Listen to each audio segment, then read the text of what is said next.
Bab 052. Sakit, Umi, sakit sekali. Suaranya bergetar, terguguh hampir tak terdengar. Tangan gemetarnya menggenggam lututnya erat-erat, seolah mencari pegangan. Tanpa berkata apa-apa lagi, Herlina menarik tubuh Azarin, merebahkan kepala anaknya di pangkuannya. Dibelainya tubuh Azarin dengan lembut, sembari itu, air matanya sendiri jatuh tanpa kendali. Menangislah, nak, bisiknya penuh kasih.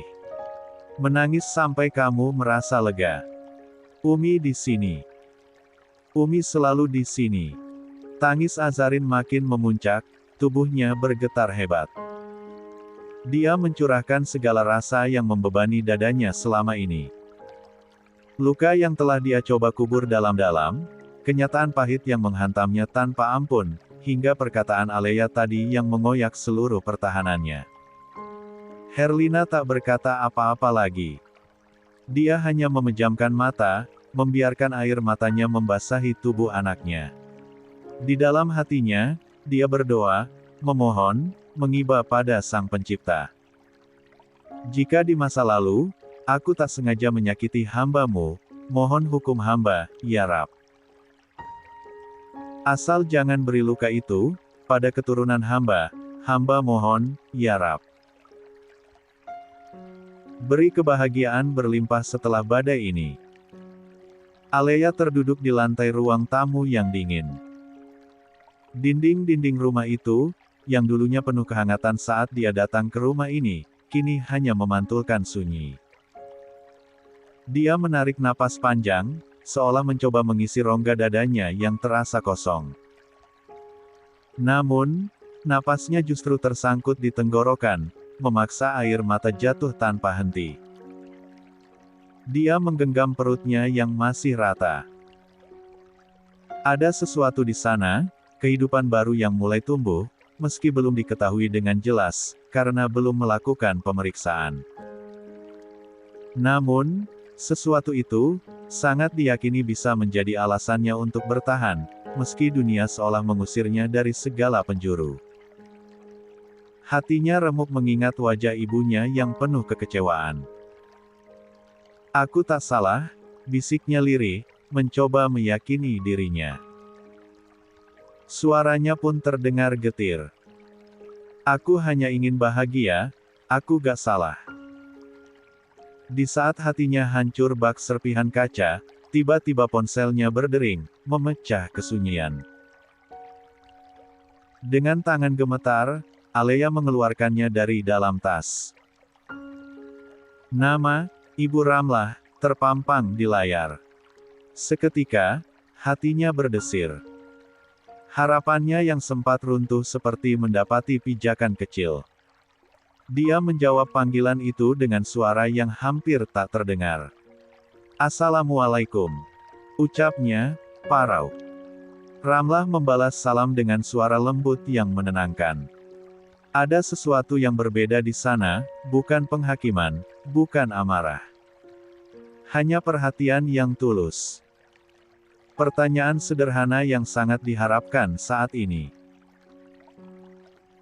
Kamu baik-baik saja, nak? Bukannya menjawab, tangis Aleya pecah. Dia menangis seperti anak kecil, seakan menemukan pijakan di tengah jurang. Ibu tidak tahu apa yang kamu alami di sana, cuma ibu mau bilang, jangan khawatir. Semua akan berlalu. Ada ibu di sini, suara Ramlah terdengar lembut, seperti jembatan di tengah kehancuran Aleya. Di sela-sela tangisnya, Aleya mengiyakan setiap kata-kata Ramlah. Hingga akhirnya, Ramlah menanyakan sesuatu yang membuat hatinya kembali berdebar, apa benar, kamu hamil? Aleya mengangguk, meski lawan bicaranya tak bisa melihat. Dia hanya bisa mengucapkan satu kata, iya. 10. Di ujung telepon, Ramlah berseru penuh syukur. Nada bahagia itu begitu kontras dengan kepahitan yang baru saja dialami Aleya. Ramla segera meminta Alea datang ke rumah sakit di Bogor untuk memastikan kondisinya. Aku akan ke sana besok, Bu, jawab Alea lirih, sambil menghapus air mata yang terus membasahi pipinya. Setelah panggilan itu berakhir, Alea mendongak ke langit-langit rumah. Ada keyakinan kecil yang mulai tumbuh di hatinya.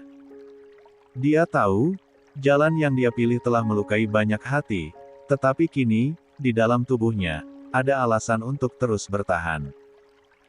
Sambil mengelus perut ratanya, dia berbisik lembut, "Kita akan baik-baik saja, Nak. Mama janji." Kak. Jam di dinding ruang tamu berdentang pelan, menandai tengah malam telah tiba. Suasana begitu sunyi, hanya suara deru angin yang samar terdengar di luar.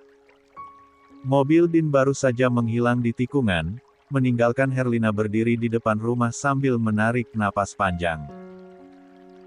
Tubuhnya terasa berat, bukan karena perjalanan 2 jam dari Jakarta ke Sukabumi, melainkan karena beban yang terus menghimpit dadanya. Di lantai atas, Azarin telah masuk ke kamarnya tanpa sepatah kata pun. Tatapannya dingin, tanpa ekspresi, seolah seluruh emosi yang dimilikinya telah membeku. Herlina tak berusaha mengejar, dia tahu putrinya sedang terperangkap dalam badai luka yang sulit dijangkau. Herlina melangkah masuk, mengunci pintu, lalu bersandar sejenak di dinding ruang tamu. Pikirannya melayang ke masa-masa yang belum lama berlalu, ketika rumah ini masih penuh dengan tawa. Saat itu, dia kehilangan suaminya, dan dunia terasa runtuh. Namun Azarin, dengan kelembutannya, ketegarannya mampu mengangkatnya dari keterpurukan. Namun kini, ketika giliran Azarin yang jatuh, Herlina merasa begitu tak berdaya. Air matanya jatuh lagi, menggenang tanpa suara. Dia menghapusnya cepat, lalu melangkah ke kamarnya. Setelah mengganti pakaian dan mencuci wajah yang terasa berat oleh tangis, dia mengambil keputusan yang tak bisa ditunda. Dia naik ke lantai 2, menuju kamar Azarin. Pintu kamar itu tertutup rapat, tak ada tanda-tanda kehidupan dari dalam. Herlina mengetuk pelan beberapa kali, tetapi tak ada jawaban. "Umi mau tidur di sini malam ini," katanya pelan, lebih kepada dirinya sendiri. Tanpa menunggu jawaban, dia memutar kenop pintu dan masuk. Kamar itu gelap gulita. Lampu tidur pun tak dinyalakan. Hanya cahaya bulan yang menembus tirai tipis, memberi sedikit penerangan. Herlina melangkah hati-hati, mendekati ranjang putrinya. Azarin terbaring membelakangi pintu, tubuhnya diam namun terasa getir. Herlina bergeser masuk ke dalam selimut, lalu memeluk tubuh rapuh itu dari belakang. Pelukan itu tak mendapatkan perlawanan, tetapi Herlina merasakan tubuh Azarin yang bergetar. Putrinya menangis dalam diam. Tak ada kata yang terucap, hanya ada keheningan yang terasa menusuk. Herlina lantas memejamkan mata, berusaha memberi ketenangan meski dia sendiri dilanda rasa hancur. Namun, tiba-tiba, suara Azarin pecah di tengah keheningan. Lirih, hampir seperti bisikan yang mengandung luka mendalam. "Umi, kalau aku mati nanti, apakah semuanya akan selesai? Apakah aku masih harus merasa sakit?" Kata-kata itu menghantam Herlina seperti palu besar. Air matanya kembali menetes tanpa bisa dicegah, membasahi bantal di bawah kepalanya. Dia mengeratkan pelukannya, seolah tak ingin putrinya menghilang dalam gelap. "Kematian bukan akhir dari segalanya, Nak," jawab Herlina lembut, meski suaranya bergetar. "Di sana, kita masih harus bertanggung jawab atas apa yang kita lakukan di dunia. Tapi, kamu tahu. Umi percaya, kita bisa." 11. Melewati semua ini, bersama. Azarin menghela napas panjang, diiringi isakan kecil yang tertahan. Umi, aku lelah.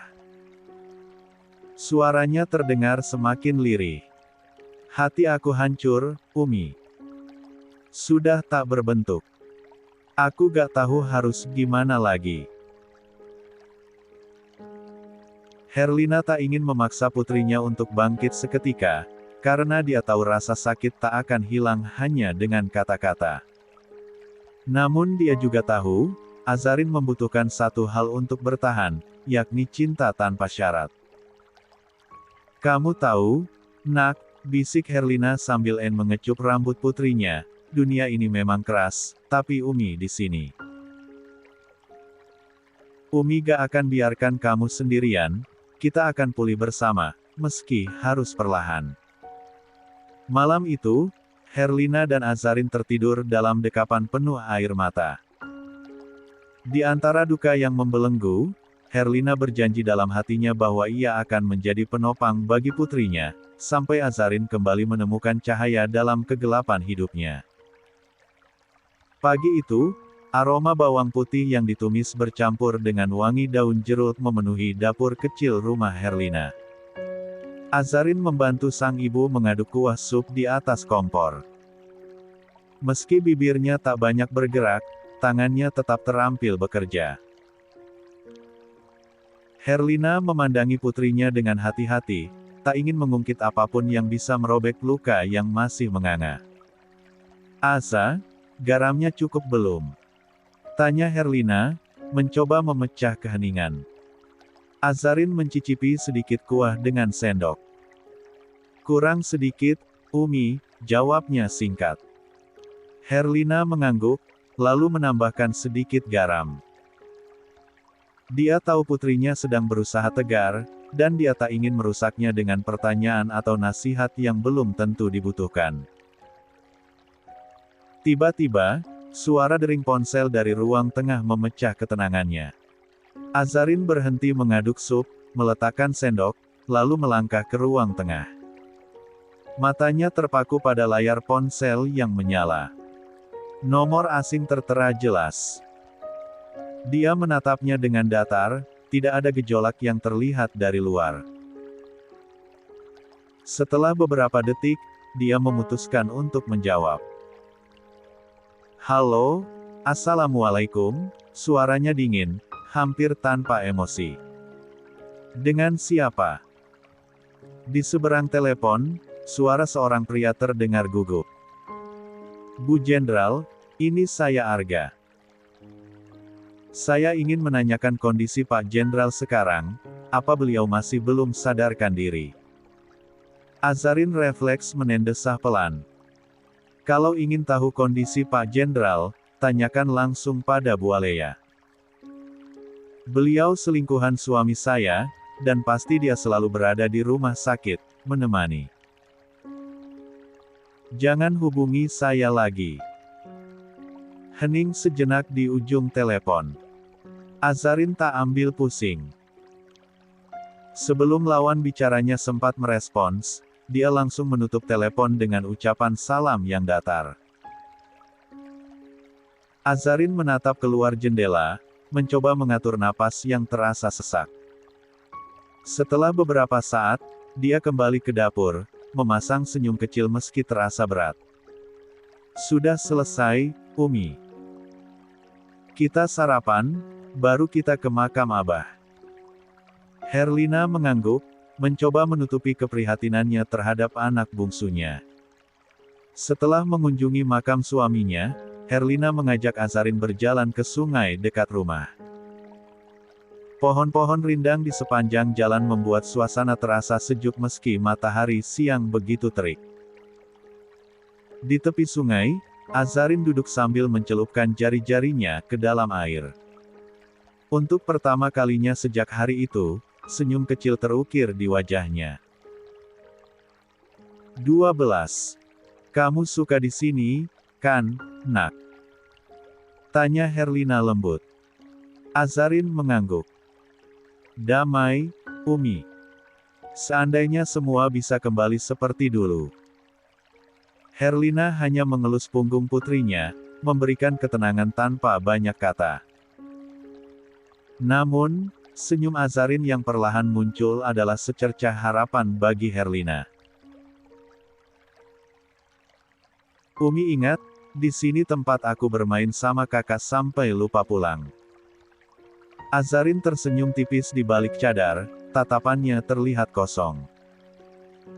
Abah selalu menjemput kami, lalu memarahi kami berdua. Ingat, sayang, Herlina mengulum senyum getir. Di saat hati putrinya terluka, dia masih bisa menyebut sosok yang menjadi penyebabnya terluka. Abah gak pernah marahin kakak saja, Umi.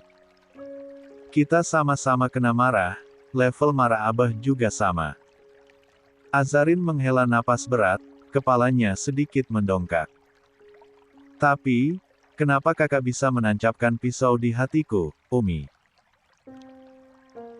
Apa Abah dan Umi pernah membandingkan Aza dan kakak? Herlina langsung menggeleng. Tidak, Nak. Tidak pernah, kasih sayang Umi dan Abah berbeda. Hanya saat kamu jatuh dari sepeda saja, karena ulah kakakmu. Abah marah besar. Tangan Herlina terulur mengusap pundak Azarin. Kenapa kamu bertanya hal seperti itu?